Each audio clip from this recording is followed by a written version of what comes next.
that be natural. Lady D. Ain't looking tacky. I keep my game tactful. Yo, yeah, I'm so nappy.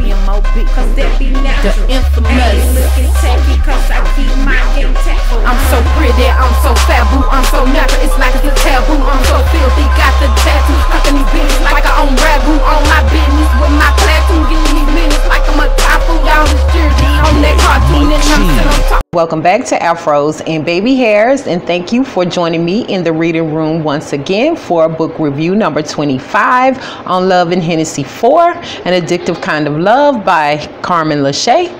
If you are interested in the details of this book as well as my thoughts and opinions, then please stay tuned.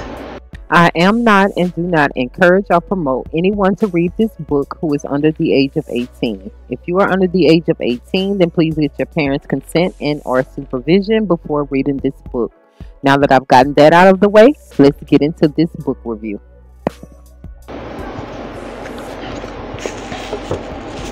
So guys, I'm going to start off by reading the back of the book. And it reads, this installment picks up where you left off, dangling on the edge of your seats with anticipation. Will the shooter of Ghost and Tommy be revealed? Is Rodney dead for real? The only way to find out is to buckle up for one final explosive ride with the characters you have grown to love or hate to love. This finale will leave you with your heart pounding and your mind boggled. With unexpected twists and revelations, your head will spin. A blast from Jasmine's past shows up to shake things up, as if their lives needed any more shaking. The wedge between her and Dominique will be driven so far apart that they once again will find themselves fighting for a place in each other's lives. Will it happen for them? Or will calling it quits be the best thing if they want to survive? In this tale of love and betrayal, bonds are broken, lives are forever destroyed, and loyalty is just a word.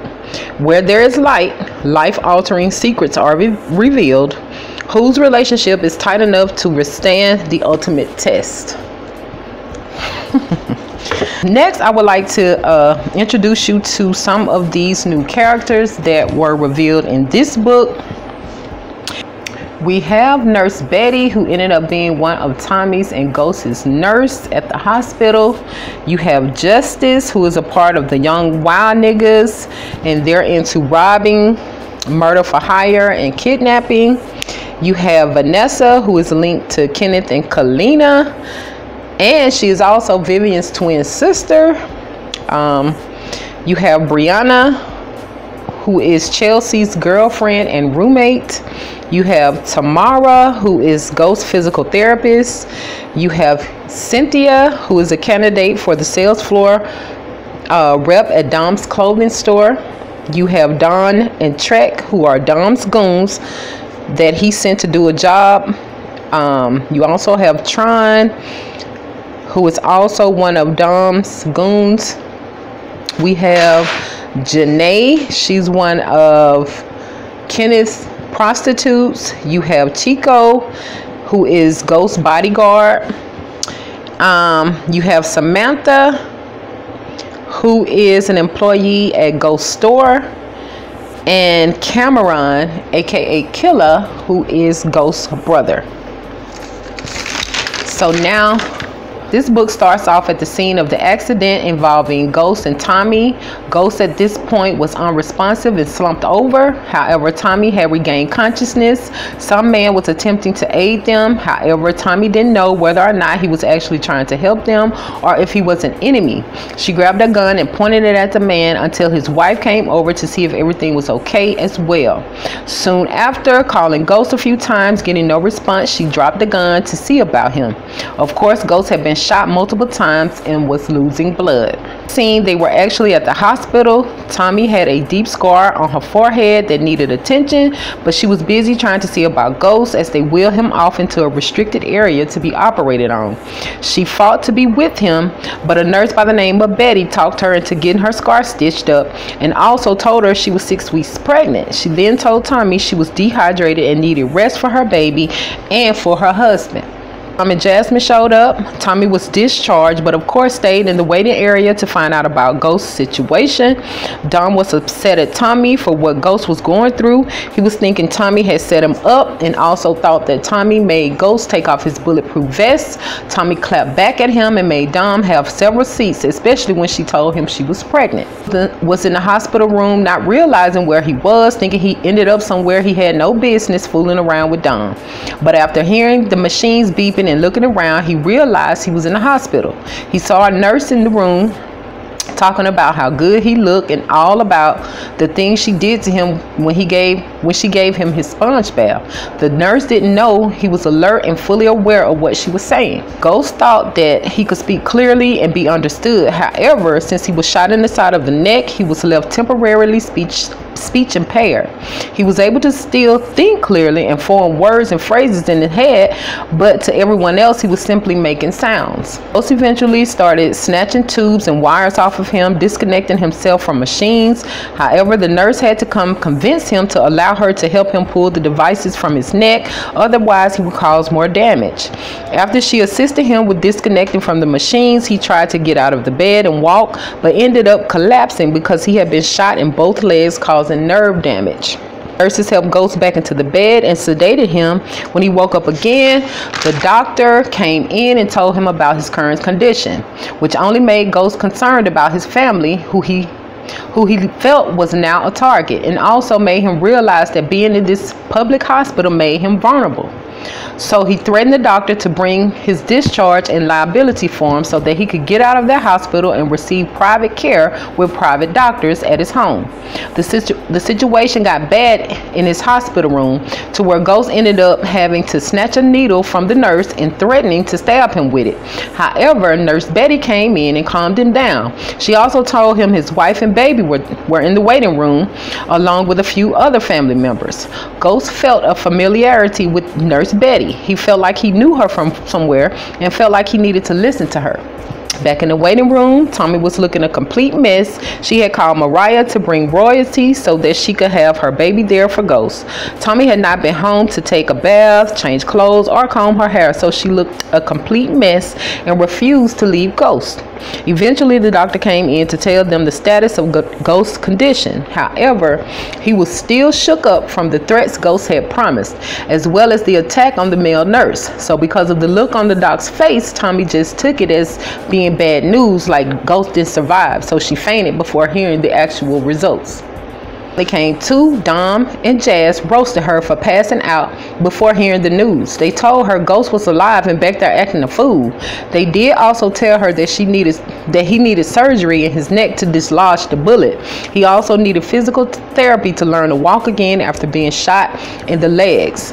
After Jazz made Tommy get cleaned up and dressed so that she would look presentable upon seeing Ghost, she went back to see him and had to convince him to have the surgery on his neck there, and then they could go home and get private care by the doctors and nurses on his payroll. Ghost also wanted Nurse Betty to be on his staff because he felt some kind of connection to her. Tommy wasn't really feeling her though. She felt jealous and in competition to take care of her own man. Dom hit the streets to handle who'd been putting hits out on them.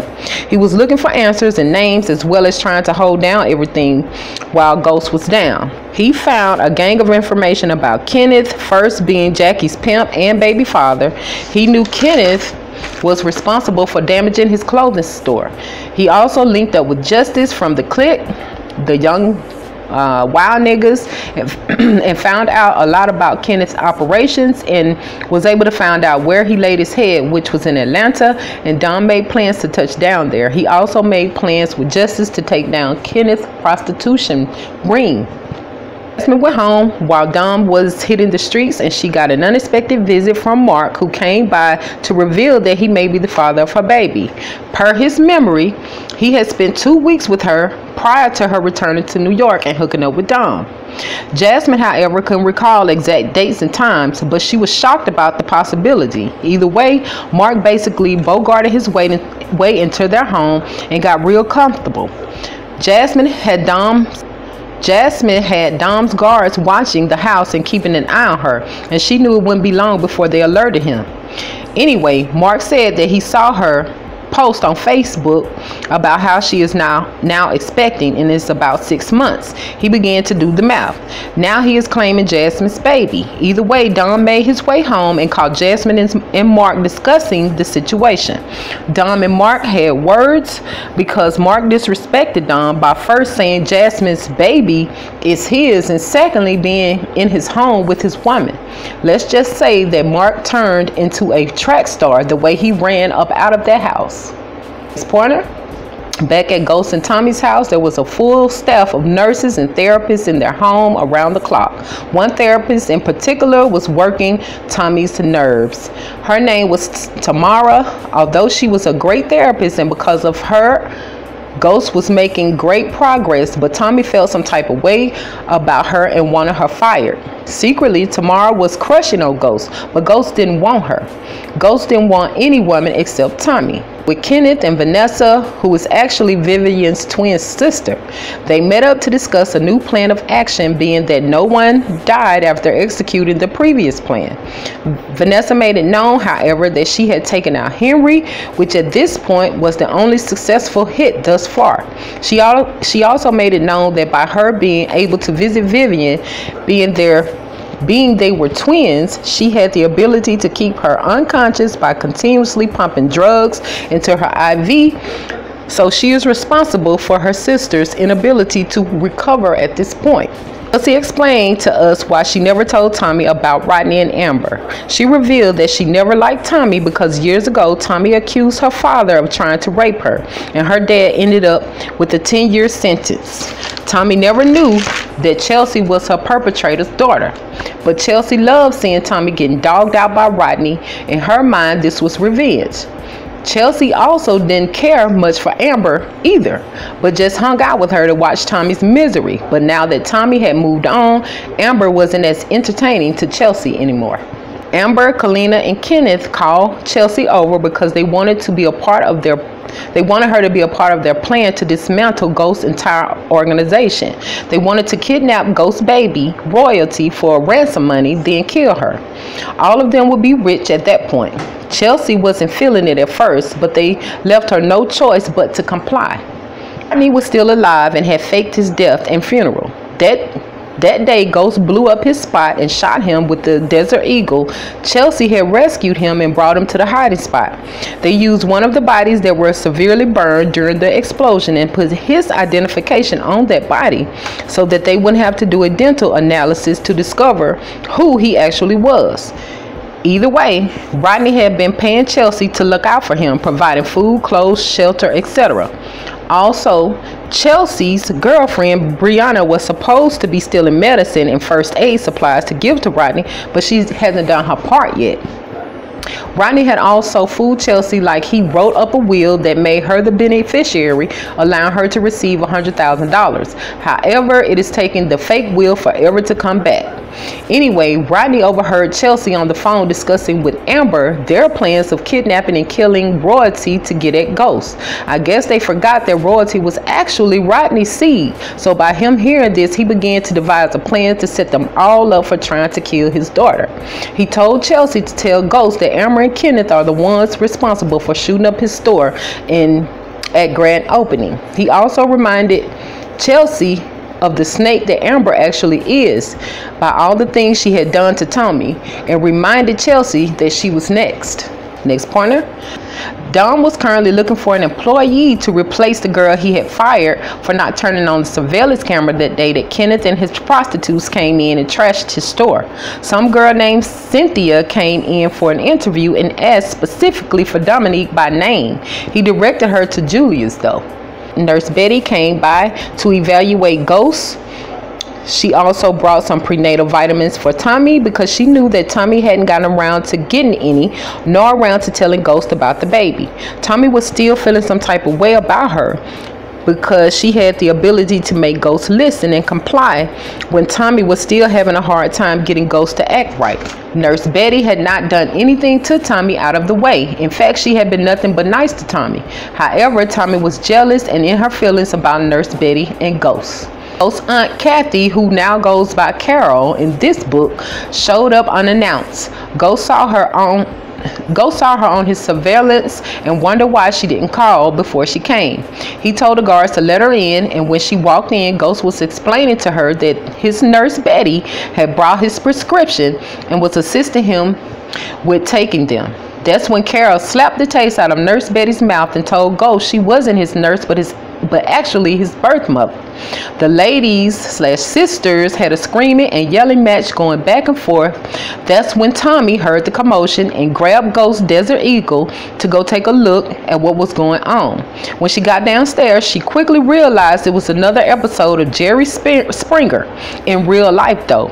From what I gather is that when Betty was young, she fell in love with a kingpin named Santiago and eventually got pregnant with Ghost by him. Her oldest sister wanted Santiago, so she started feeding Betty drugs to get her addicted to crack and out of the picture. They were able to obtain the drugs through Carol's boyfriend, who was Rodney's dad. He would steal the drugs from Santiago for the oldest sister, Justine, to feed to Betty. After getting Betty addicted to crack, they told Santiago that Betty was stealing all of his products, which made Santiago upset and ready to murder her. So they ended up running Betty off and into hiding, which caused her to have to leave her son behind. So Ghost lived with his aunt Justine under the impression that she was his real mom. And then after Justine died, Carol, Rodney's mom, took him in. Either way, Carol was now looking like a liar, a cheater, a deceiver, and backstabber to Ghost, and had Ghost really questioning where Rodney got his ways from. Dom decided to stop dealing with Jasmine because he had so many different emotions, plus he had a short fuse and was taking it out on others. He was still living with Jasmine, just not talking to her. He eventually had a talk with Ghost about the situation with Mark, and Ghost pretty much told him if he loves Jasmine, that he loves anything that comes with her, and that whether the child is his or not, he can stand up and be the father figure for that child regardless. Don began planning a trip to the ATL to get answers. He linked up with a guy named Trek, who got word from the street that it was a woman who crashed into Ghost and Tommy and shot at Ghost 6 times. Explained to Dom that it was actually a woman named Vanessa Caldwell whose name appeared on the documents inside the manila folder that Matthew had given him, and she was listed as the informant. Dom and Ghost were now waiting on Menace to show up so that they could reveal the details of the case to him. When Menace did get there, Ghost explained to him why he got out of pocket with him. He explained about the FBI agent he had on payroll who gave him the details of when the informant was supposed to meet up with them, and that he went and saw Menace's car pull up. He also told Menace of Vanessa's name being listed as an informant. That's when Menace told them that Vivian had a twin sister named Vanessa and that they had to have worked together to pull off the setup. Carol and Ghost had lunch together because Ghost wanted to hear her side of the story so that he could get closure. Her side wasn't much different than his mother's side, other than the fact that she was bitter. Told Tommy about her situation with Mark and Dom and how Dom was treating her now, and that it had her stressed and depressed, sad, and losing weight. Tommy wasn't having it, so they went down to Fly Guys to confront Dom, only for him to be inside getting confronted by Morgan and a few of her dusty friends. They ended up throwing shade at Tommy and Jasmine, and that's when Tommy put hands on Morgan as her girls ran for cover. Julius, the manager, was throwing shade at Morgan and her girls as well. Eventually, Dom called Ghost to come handle Tommy. When Ghost got there, he overheard Jasmine going off about Tommy fighting while pregnant. So that's how Ghost found out about his baby. Ghost was upset about the theatrics going on inside of the business, and even more upset about Tommy not telling him she was pregnant. Justice informed Dom that the females in his crew had ran through and beat down all of Kenneth's girls. Kalina also got news of the happening from one of Kenneth's girls. Kenneth and Kalina discussed it all while trailing an SUV they saw Ghost get in. They revealed that they had set Amber up to be killed and hoped Chelsea played her part. They said Vanessa was also busy trying to take Menace out so that she could get to his money. Next pointer ended up at one of Ghost's and Dom's stash houses, so they thought. But when they went inside, the tables of money Kalina remembered being there was no longer there. However, a strong stench was. After searching the house for a while, they found a room full of bodies and then decided to rob the dead bodies. Jasmine found out that her mother had been moved from the facility without her consent, and her dad hadn't said anything to her about it, so she figured he didn't know. Dom had also been giving her the silent treatment for going on a month now. Jasmine ended up changing her locks and phone number, and as soon as he heard the news from Ghost, he flew over to her house. He told her that if she didn't talk this out with him and open that door, he was going to leave, and that they would have to end up being co-parents. Jasmine opened the door and reminded him that the baby would have to be his in order for them to co-parent. Dom pulled his gun out before he knew it and told her he would murk her and Mark before he let another man raise his son. Next thing you know, Jasmine kicked him in the balls, sprayed him with mace, and proceeded to whoop him down, all while pouring out her feelings to him and made him feel like crap. They ended up laughing at each other and then apologizing for everything. All from an unknown number, and the only thing that was said was checkmate. Then he heard Jacinta screaming in the background. He took off to Jackie's house only to find her bloody, beaten, and barely alive. She asked Dom to find her daughter and raise her as she choked and coughed up blood. Dom agreed as Jackie died. Jasmine was there as well to try to help, although Jackie was barely hanging on by a thread. Had been giving Tommy the silent treatment as well for not telling him about the pregnancy.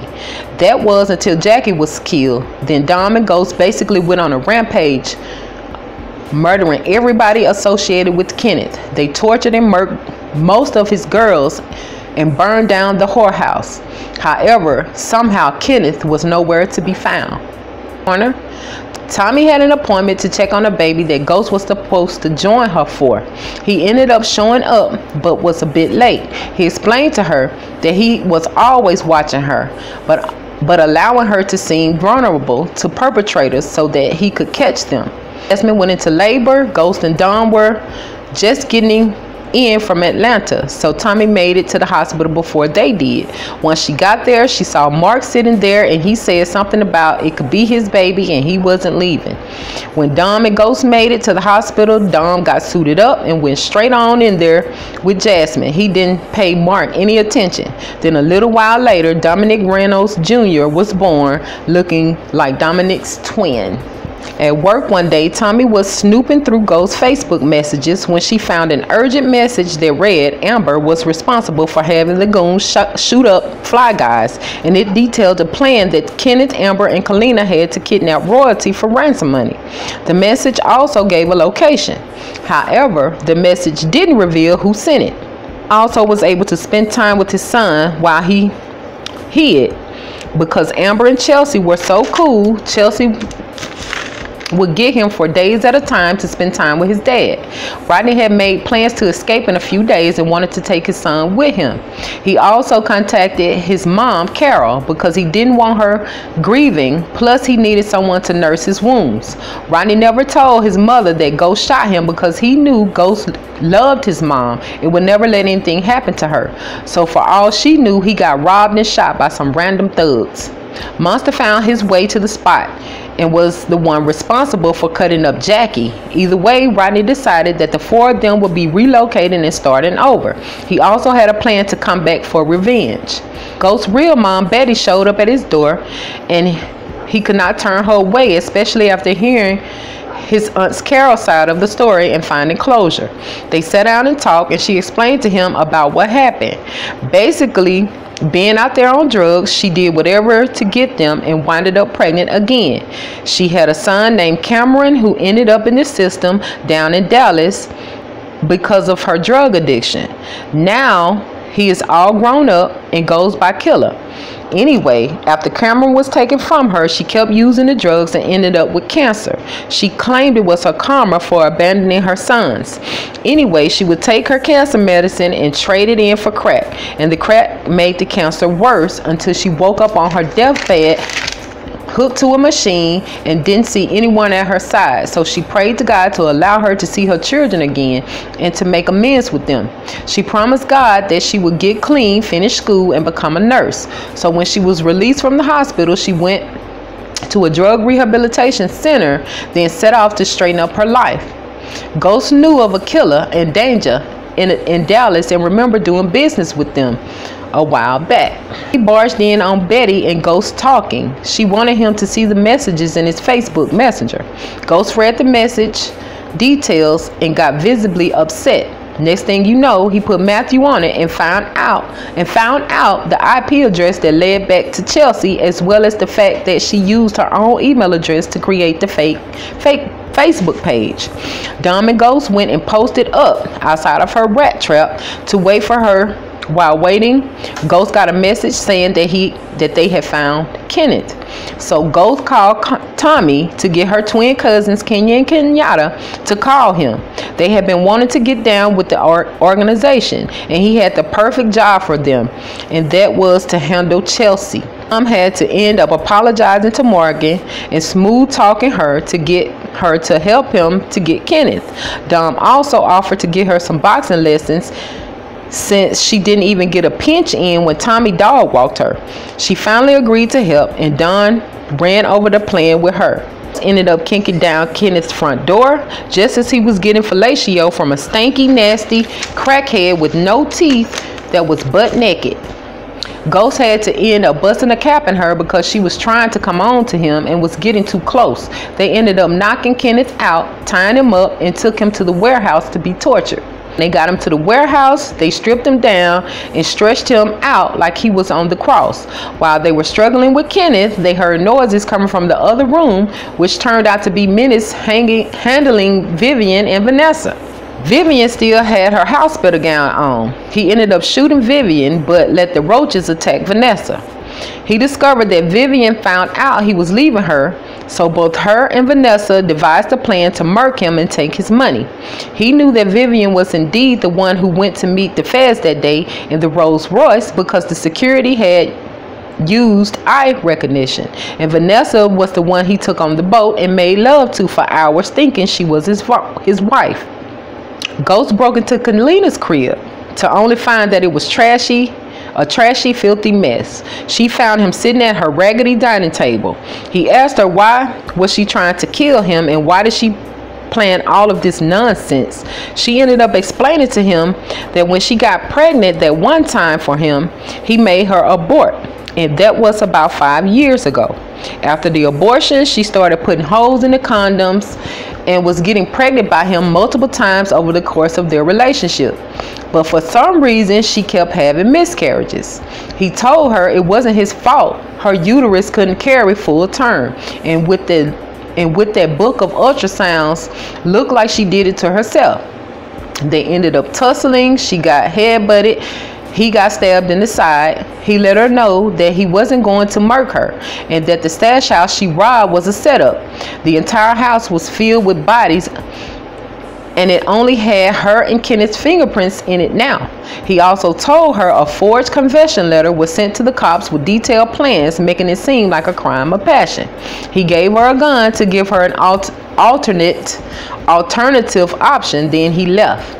Little did she know the gun was empty and she was going to prison where Ghost had inmates on the payroll ready to make her life miserable.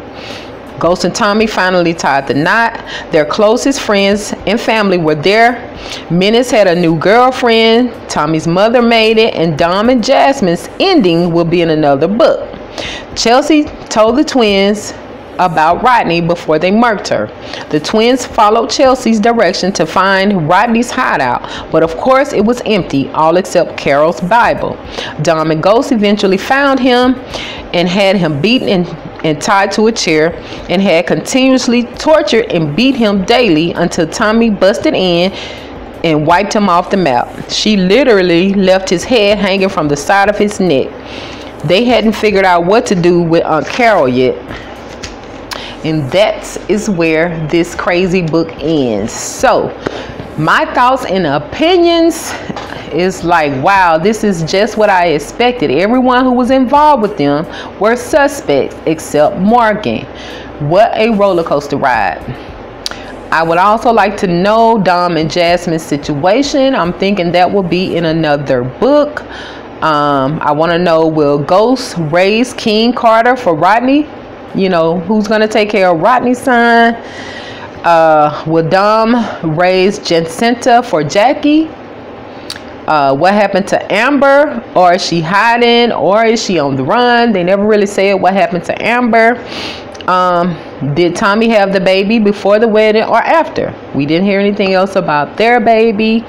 Will Ghost go back and link up with his little brother Killer in Dallas? Did Kalina actually go to prison, or did she somehow escape her home before the cops came? And then the next one is Ghost Mom Suspect 2. I just have so many questions.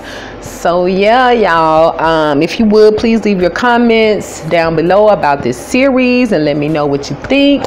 Now our next book will be Money Devils 1 by Ashley and Jaquavis, and this is actually the Cartel 8. So please start reading immediately to be ready for our next book review.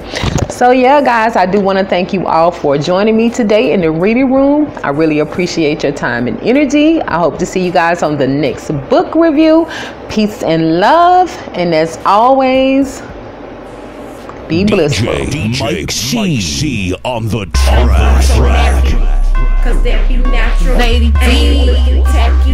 I keep my game tactful. Yo, yeah, I'm so nappy. Cause that be natural. The infamous. I ain't looking tacky. Cause I keep my game tactful. I'm so pretty, I'm so fat, boo, I'm so natural, it's like it's a taboo. I'm so filthy, got the tattoo, fucking these bitches like I own ragu. On my business with my platoon, getting these minutes like I'm a typhoon. Y'all is jersey on that cartoon, and I'm sitting on top of these buffaloes. I'm so nappy, I'm so nappy. All these dudes that wanna get at me, I'm so cultured and I'm happy. Jealous what you wanna combat me, cause I'm comfortable in my skin. End of the day, you lose, I win. I'm so comfortable in my ends, don't care